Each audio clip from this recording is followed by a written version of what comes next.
ক্যালকাটা ইউনিভার্সিটিতে philosophy honours নিয়ে যারা পড়ছো সেমিস্টার 6-এ, তোমাদের যে কোর পেপার রয়েছে CC14 ওয়েস্টার্ন ফিলসফি বা পাশ্চাত্য নীতিবিদ্যা, আজকে আমরা সেটা নিয়ে আলোচনা করব। তোমরা নিশ্চয়ই দেখে নিয়েছো CC13 তর্ক সংগ্রহের আমি কিছু ইম্পর্ট্যান্ট কোশ্চেন মানে সাজেশান দিয়ে দিয়েছি। তো আজকে তোমাদের পাশ্চাত্য নীতিবিদ্যা নিয়ে আলোচনা করব। তোমরা জানো এই বিষয়ে তোমাদের যে এথিক্সের যে 3টে ভাগ আছে, Indian ethics, western ethics and applied ethics. অনেকেরই হয়তো ডিএসসি পেপারে অ্যাপ্লাইড এথিক্স আছে।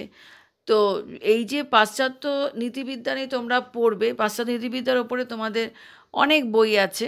তোমরা যে কোনো একটা বই কিনলেই তোমরা আশা করা যায় যে সমস্ত অ্যান্সার তোমরা পেয়ে যাবে।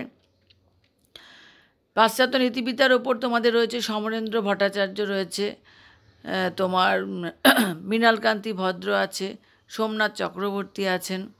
তো এরকম অনেক বই আছে, তোমরা যে কোনো একটা বই কিনে তোমরা অ্যান্সারগুলোকে পেয়ে যেতে পারো। তো এখানে দেখো কিছু বড় কোশ্চেন তোমাদের দেওয়া আছে। মোটামুটি আমি তোমার 10টা বড় কোশ্চেন দিয়েছি, আর তোমাদের কিছু 5 মার্কসের কোশ্চেন আছে নিয়ে তোমাদের টোটাল কোশ্চেন পেপার তোমাদেরকে দেওয়া আছে। তবে 15 মার্কসের কোশ্চেন খুব ভালো করে পড়বে তার কারণ এর থেকে ছোট ছোট পার্ট কিন্তু 5 মার্কসে আসতে পারে। আবার 5 মার্কসেরও কিছু 2টো কোশ্চেন একসাথে কিন্তু বড় কোশ্চেনে আসতে পারে। কাজেই কোশ্চেন এরকম হতেই পারে, কিন্তু এর মধ্যেই কিন্তু তোমরা নিজেদেরকে রেডি করবে।